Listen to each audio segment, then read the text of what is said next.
আসসালামু আলাইকুম সম্মানিত ভিউয়ার্স, আপনারা কেমন আছেন? ভিউয়ার্স, আমি হেলথ টিপস ভিডিও নিয়ে আছি আপনাদের সঙ্গে।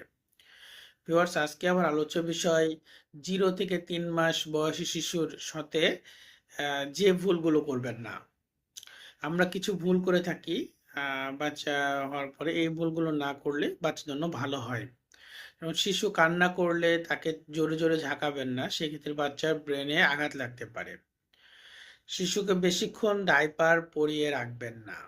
ঠিক আছে, যে সারা রাত ডাইপার পরে রাখছেন, বাচ্চা প্রস্রাব করে দিবে ভয়ে, এটা করা যাবে না, বিশেষ করে 0 থেকে 3 মাস বয়সী শিশুদের সঙ্গে। শিশুর গায়ে সরিষার তেল দিবেন না। আপনারা যদি চান যে তেল দিব, তাহলে অলিভ অয়েল তেলটা ব্যবহার করতে পারেন। 3 মাসের আগে সরিষার তেল না দেওয়াই বেটার। শিশুকে ঠান্ডা পানি দিয়ে গোসল করাবেন না। গোসল করানোর প্রয়োজন হলে হালকা গরম পানি দিয়ে গোসল করাইতে পারেন। আর আমাদের দেশে হচ্ছে গোসলটা অনেক ঘন ঘন করানো হয়। শিশুর ক্ষেত্রে এত ঘন ঘন প্রতিদিন গোসল করার প্রয়োজন নাই। ঠিক আছে, সপ্তাহে একদিন বা আপনার 2-3 দিন পর পর একদিন করে গোসল করলে এনাফ। শিশুকে এক ফোঁটাও এক্সট্রা পানি দিবেন না।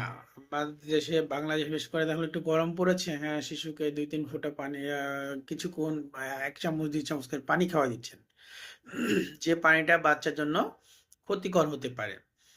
আর শিশুকে মায়ের বুকের দুধে পর্যাপ্ত পানি থাকে, এক্সট্রা কোনো পানির প্রয়োজন নাই। এই পানিগুলো দিলে বাচ্চার ক্ষতি হয়। 6 মাসের আগে পানি দেওয়া ঠিক না। অনেকে 2-3 মাস, 1 মাসেও দেখা গেলো পানি দিচ্ছে, মধু দিচ্ছে। এই ভুলগুলো করা যাবে না। তো ধন্যবাদ আপনাদেরকে আমার সঙ্গে থাকার জন্য। আমার আরো হেলথ টিপস ভিডিও পেতে আমার পেজটি ফলো দিয়ে রাখবেন এবং চ্যানেলটি সাবস্ক্রাইব করে রাখবেন। ধন্যবাদ সবাইকে। আসসালামু আলাইকুম।